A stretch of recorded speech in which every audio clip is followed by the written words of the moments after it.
Hello प्यारे प्यारे बच्चों। हेलो गाइस, कैसे हो सारे लोग?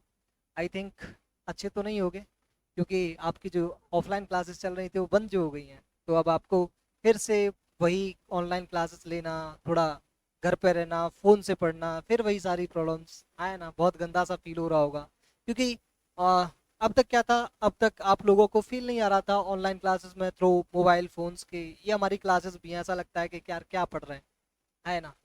तो अब इन सारी प्रॉब्लम से आपको निजात दिलाने के लिए हमारी इम्पल्स स्कूल की और जो टीम है वो ऑनलाइन प्लेटफॉर्म अपना लॉन्च हम कर ही चुके हैं। हालांकि लोगों ने जो अलग अलग माफिया हैं इस एजुकेशन फील्ड के, उन्होंने कोशिश तो बहुत की हमें रोकने की, लेकिन हम रुकने वाले नहीं हैं, नहीं झुकने वाले हैं। ठीक है, हम अपना बेस्ट हमेशा से देते आ रहे हैं और हमेशा देते रहेंगे। और एक बहुत अच्छा एनटीएससी को क्रैक करने का 10th क्लास तक का, 6 to 10th क्लास तक का एक दुनिया का, मैं कह रहा हूँ पूरे के पूरे वर्ल्ड का सबसे अच्छा प्लेटफॉर्म हम आपको प्रोवाइड कराएंगे। चाहे आप हमारी क्लासेस में आए, ऑफलाइन क्लासेस हालांकि अभी तो बंद है, चाहे आप ऑनलाइन क्लासेस से हमारे से जुड़े हुए रहेंगे, तो आपको अभी तक का एकेडमिक्स का सबसे बेस्ट क्वालिटी कंटेंट और बेस्ट टीचिंग मेथड्स के थ्रू आपको बहुत आसानी से हम सारी की सारी चीज़ों को पढ़ा पा रहे होंगे। तो बेटा, आज हम हमारा छोटा सा वीडियो है। आज मैं आपका एक मिथ जो एसएसटी को लेके, मैं हमेशा मेरी पिछली वीडियो में भी मैंने कहा था कि हमारे दिमाग में एसएसटी को लेके एक मिथ रहता है। वो मिथ ये है कि हमें एसएसटी रटनी पड़ती है, हमें एसएसटी डेट्स याद करनी पड़ती हैं, इतनी सारी चीज़ें हैं। नहीं, एक्चुअली हम एसएसटी को रटते चले आ रहे हैं जस्ट बिकॉज ऑफ, क्योंकि हमें अच्छे से पढ़ाया कभी गया ही नहीं है, हमें कॉन्सेप्ट्स के बारे में कभी समझाया ही नहीं गया है। आज एक ऐसा ही मैं आपका मिथ दूर करने वाला हूं, और वो मिथ क्या होगा अभी आपके सामने चंद सेकंड के अंदर आ जाएगा। तो इस वीडियो को पूरा देखें, शुरू से लेकर अंत तक देखें, और अपने आज एक मिथ को, जो मिथ आपके दिमाग में एसएसटी को लेकर बना हुआ है, पर्टिकुलर ये जो मैं कराऊंगा ये एनटीएससी प्रीवियस ईयर क्वेश्चन भी है। पिछली साल एनटीएससी 2020 के पेपर में क्वेश्चन आया भी था यहाँ। तो ये एक जो क्वेश्चन आया, ये पूरा का पूरा एक कॉन्सेप्ट है, तो उस कॉन्सेप्ट को आज समझते हैं। ठीक है, एक छोटा सा वीडियो है, तो a lot to know, a lot to discuss. As always, let's begin. तो देखो बेटा, आज हम जो जानेंगे वो सिर्फ और सिर्फ इंडिया की लोकेशन के बारे में जानेंगे। इंडियाज लोकेशन, इंडिया की लोकेशन के बारे में जानेंगे बस। इंडिया की लोकेशन, पिछली बार एनटीएससी 2020 में क्वेश्चन आया कि जो लोकेशन है इंडिया की वो क्या है। ये एक सिंपल सा क्वेश्चन पूछ लिया गया। एक्चुअली बच्चा करता क्या है, बच्चा रटता है। कैसे रटेगा कि यहाँ से इंडिया जहाँ से शुरू होता है वो होता है 8 डिग्री 4 मिनट नॉर्थ, और जहाँ पे इंडिया खत्म हो रहा होता है इस जगह को वो क्या बोलता है, 37 डिग्री 6 मिनट नॉर्थ। ठीक है, फिर इस तरीके से एक तो ये याद कर लिया बच्चे ने, फिर इधर से याद करता है, इधर गुजरात वाली साइड से, गुजरात वाली साइड से देखो, इधर 68 डिग्री 7 मिनट ईस्ट, और इधर 97 डिग्री 25 मिनट्स ईस्ट, है ना। इसको बच्चा रट रहा होता है। अब रट्टे में प्रॉब्लम कुछ नहीं है, प्रॉब्लम ये हो जाती है कि अगर बच्चा इसको रिवाइज नहीं करता, और रिवाइज करता भी है तो एक कन्फ्यूजन हमेशा बना रहता है। ये तो चलो नंबर्स हैं, ये तो हमें याद करने ही पड़ेंगे, लेकिन इसके साथ जो पीछे आ रहा है सारा का सारा ट्विस्ट उसे लेके है कि एन एन एन, यहाँ पे ई और यहाँ पे ई, मतलब नॉर्थ और ईस्ट। आखिर ये आते क्यों हैं? क्वेश्चन हमारा इस बात पे एक्चुअली होता क्या है कि जब बच्चा एग्जाम में इस क्वेश्चन को देखता है तो उसे क्या लगता है, अरे फिर वो याद करेगा वही तरीका याद करने का, यहाँ पे ईस्ट अच्छा ईस्ट है, नॉर्थ है अच्छा नॉर्थ है, तो इस तरीके से याद कर रहा होता है। फिर जब एग्जाम आता है तो एग्जामिनर घुमा के पूछता है, एग्जामिनर क्या कर देगा, एग्जामिनर एन की जगह लिख देगा, कभी ई लिख देगा, कभी एस लिख देगा, कभी डब्ल्यू लिख देगा, मतलब नॉर्थ ईस्ट साउथ वेस्ट, इस तरीके से क्वेश्चन को घुमा के देता है, और बच्चा जानते हुए भी रटते हुए भी गलत कर बैठता है। ठीक है, तो आज इसी मिथ को के एसएसटी रटनी पड़ती है, मैं ये वीडियो मिथ बस्टर होने वाला है। तो देखो बेटा, होता क्या है एक्चुअली, ये ईस्ट और यहाँ पे नॉर्थ ये कैसे आ जाते हैं, ये वीडियो आज इसी बारे में, इंडिया की लोकेशन से रिलेटेड है। ठीक है, तो देखो बच्चे हमें पता है कि ये है हमारा अर्थ, ठीक है, और इस अर्थ को दो इक्वल पार्ट में डिवाइड करता है, टू इक्वल पार्ट्स में डिवाइड करता है 0 डिग्री का लैटिट्यूड। ठीक है, तो वर्ड आपने सुने होंगे, लैटिट्यूड एंड लॉन्गिट्यूड। ठीक है बेटा, ये 6 क्लास में आपने सुने होंगे लैटिट्यूड और लॉन्गिट्यूड। और अभी फिलहाल के लिए इतना सा मतलब जानो कि इससे हम डिस्टेंस मेजर करते हैं, एंगुलर डिस्टेंस होती है हालांकि, लेकिन आपके लिए इतना ही काफ़ी है। इससे हम डिस्टेंस मेजर करते हैं और इससे हम टाइम मेजर करते हैं। ठीक है, फिलहाल के लिए इतना है, क्योंकि हमारा ये फिर ये टॉपिक अलग है, फिर ये बड़ा टॉपिक हो जाएगा, ये अलग टॉपिक हो जाएगा, 6 क्लास का टॉपिक हो जाएगा। ठीक है, तो हमें पता है कि ये जो 0 डिग्री का इक्वेटर है, ये 0 डिग्री का जो लैटिट्यूड है, ये अर्थ को दो बराबर पार्ट में डिवाइड करता है, इक्वल पार्ट्स में डिवाइड करता है। ऊपर वाले को हम बोलते हैं नॉर्दर्न हेमिस्फीयर और नीचे वाले को हम बोलते हैं सदर्न हेमिस्फीयर।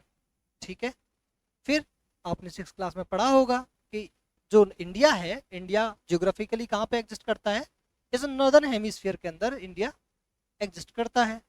ठीक है, तो जब हम इंडिया के, अब यहाँ पे समझने वाली बात शुरू होती है क्या, कि जब हम इंडिया के एक्सपेंशन की बात करते हैं कि इंडिया का एक्सटेंशन कहाँ से कहाँ तक है, तो इंडिया का एक्सटेंशन कहाँ से कहाँ तक है, तो बेटा लैटिट्यूडनली अगर देखें तो लैटिट्यूडनली इंडिया कौन से हेमिस्फीयर में आया, इंडिया इस 0 डिग्री अगर हम देखें तो इंडिया नॉर्दर्न हेमिस्फीयर में है ना। तो जो एन है वो किसको दिखाता है, नॉर्दर्न हेमिस्फीयर जो बना, नॉर्दर्न हेमिस्फीयर आखिर बना कैसे, तो नॉर्दर्न हेमिस्फीयर बना इस एक लैटिट्यूड की वजह से, तभी तो, नहीं तो फिर अगर ये 0 डिग्री का इक्वेटर ना होता तो कोई भी फिर लॉन्गिट्यूड लैटिट्यूड, कम से कम लैटिट्यूड का चक्कर तो नहीं होता, है ना। तो ये जो एन है, ये जो एन है, एन मतलब ये नॉर्दर्न हेमिस्फीयर के अंदर आएगा। नॉर्दर्न हेमिस्फीयर बना ही किसकी वजह से, इक्वेटर की वजह से, गॉट इट। तो जो इक्वेटर है, इस इक्वेटर की वजह से बना नॉर्दर्न हेमिस्फीयर। इंडिया कहाँ आता है, इंडिया आता है नॉर्दर्न हेमिस्फीयर के अंदर। तो अगर हम देखें कि इंडिया का लैटिट्यूडनल एक्सटेंशन कितना है, कैसे है, तो बेटा ये सारी की सारी लैटिट्यूडनल लाइंस है ना, ये सारी की सारी लैटिट्यूडनल लाइंस हैं। तो ये एन क्या शो करता है, एन शो करता है, एन शो करता है कि इंडिया क्या है, इंडिया नॉर्दर्न हेमिस्फीयर के अंदर है, एज सिंपल एज दैट। समझ में आ रही बात कि इंडिया नॉर्दर्न हेमिस्फीयर में, नॉर्दर्न हेमिस्फीयर एन ही क्यों लगाया हमने, एन इसलिए लगाया क्योंकि इंडिया कहाँ लाई करता है, नॉर्दर्न हेमिस्फीयर में। और नॉर्दर्न हेमिस्फीयर क्यों बना, क्योंकि एक ये लैटिट्यूड, ये 0 डिग्री का जो लैटिट्यूड है, इसने दो बराबर पार्ट्स में डिवाइड कर दिया। तो हम सीधे सीधी बात जान गए कि लैटिट्यूड के साथ, क्योंकि हम ऐसे करके एक्सटेंशन देख रहे हैं ना इसका, है ना, लैटिट्यूडनली एक्सटेंशन देख रहे हैं, तो लैटिट्यूड के साथ क्या आ जाएगा, बाय डिफॉल्ट एन आ जाता है। इसको रटने की जरूरत बिल्कुल भी नहीं होती, लेकिन हम गलती से, क्योंकि हमें कॉन्सेप्ट समझाए नहीं जाती, बताए नहीं जाते, इसलिए क्या होता है, इसलिए हम बस रटने पे ध्यान देते हैं। ऐसे ही सेम यहाँ पे, तो अब आपको कम से कम एन, और यहाँ पे एन आएगा या ई आएगा या डब्ल्यू आएगा या एस आएगा, हालांकि डब्ल्यू एस आते नहीं है, लेकिन फिर भी सब क्योंकि एग्जामिनर को क्वेश्चंस बनाने के लिए आपको घुमाना होता है तो वो बना देता है। तो अब आपको रटने की बिल्कुल भी जरूरत नहीं है, आपको क्या देखना है, अच्छा लैटिट्यूडनल एक्सटेंशन देखना है। लैटिट्यूड मतलब क्या, लैटिट्यूड, लैटिट्यूड 0 डिग्री की लैटिट्यूड की वजह से क्या होता है, पूरा का पूरा अर्थ दो इक्वल पार्ट में डिवाइड होता है, नॉर्थ और साउथ में, नॉर्दर्न हेमिस्फीयर सदर्न हेमिस्फीयर के अंदर। और नॉर्दर्न हेमिस्फीयर में, नॉर्दर्न हेमिस्फीयर में इंडिया लाई करता है, इसलिए यहाँ क्या आ जाएगा, एन आ जाएगा दोनों साइड। ठीक है, समझ में आई बात, नहीं आई, ओके। अब देखो बेटा, अब देखते हैं किसको, लॉन्गिट्यूडनल एक्सटेंशन को। इंडिया का जो लॉन्गिट्यूडनल एक्सटेंशन है ये कैसे है, तो देखो बेटा, फिर से ये मैंने अर्थ बनाई, और अर्थ बनाने के बाद मैंने इसको दो बराबर पार्ट्स में डिवाइड किया। ठीक है, जब मैंने इसको दो बराबर पार्ट्स में डिवाइड किया तो एक हिस्सा ईस्ट वाला बन गया, है ना, ये कौन सा हो गया, ईस्टर्न हेमिस्फीयर, ये कौन सा हो गया, वेस्टर्न हेमिस्फीयर। इसने, ये 0 डिग्री का लॉन्गिट्यूड है, जिसे हम जीएमटी भी बोलते हैं, है ना, ग्रीनविच मेरिडियम टाइम, ओके। तो ये, या ग्रीनविच मीन टाइम भी बोलते हैं इसको। तो देखो बेटा, इसने, इस लॉन्गिट्यूड ने क्या किया, इस लॉन्गिट्यूड ने पूरी की पूरी दुनिया को ईस्ट में और वेस्ट में डिवाइड कर दिया। और हमें पता है कि जो इंडिया है वो ईस्टर्न हेमिस्फीयर के अंदर आता है, ईस्टर्न हेमिस्फीयर के अंदर एग्जिस्ट करता है। अब हमें कौन सा एक्सटेंशन पूछा गया है? हमें पूछा गया है ये खड़ी हुई लाइंस के थ्रू, यानी कि इन लॉन्गिट्यूड्स के थ्रू एक्सटेंशन पूछा गया है कि लॉन्गिट्यूडनल एक्सटेंशन क्या है इंडिया का। तो बेटा लॉन्गिट्यूड ने अर्थ को किन दो भागों में बांटा? दो, ईस्ट और वेस्ट के अंदर। अब इंडिया कहाँ आ रहा है? ईस्ट में आ रहा है, तो सीधी सी बात है बेटा हम यहाँ पे क्या लगाएंगे? ईस्ट ही लगाएंगे, और यहाँ पे कुछ भी नहीं आ सकता। ठीक है, तो ये एनटीएससी 2020 का क्वेश्चन था जो मैंने आपसे डिस्कस किया। जनरली बच्चे इसको रटने की कोशिश करते हैं, और एग्जाम में एग्जाम प्रेशर की होने की वजह से, रिवीजन ना होने की वजह से बच्चा इसको भूल जाता है, और एक फ्री में जो आपको जो नंबर मिल सकते हैं फ्री में आपको, उसे क्या करता है? उस नंबर को गंवा देता है और अपने एनटीएससी से सिलेक्शन को दूर कर लेता है। तो बेटा आई होप आपको ये वीडियो बहुत पसंद आया होगा। ये कॉन्सेप्ट था कि किस तरीके से जनरली हम एसएसटी को रटते हैं, जैसा कि मैं बता दूं, लेकिन एसएसटी रटने के बारे में है ही नहीं। मैं ऐसे बहुत सारे इंटरेस्टिंग वीडियो आगे लेके आता रहूंगा। अगला वीडियो हमारा इंडिया के नेबरिंग कंट्रीज को लेके होगा। आज का वीडियो सिर्फ और सिर्फ डिपेंड था किसके लिए? सिर्फ और सिर्फ डिपेंड था इंडिया की लोकेशन।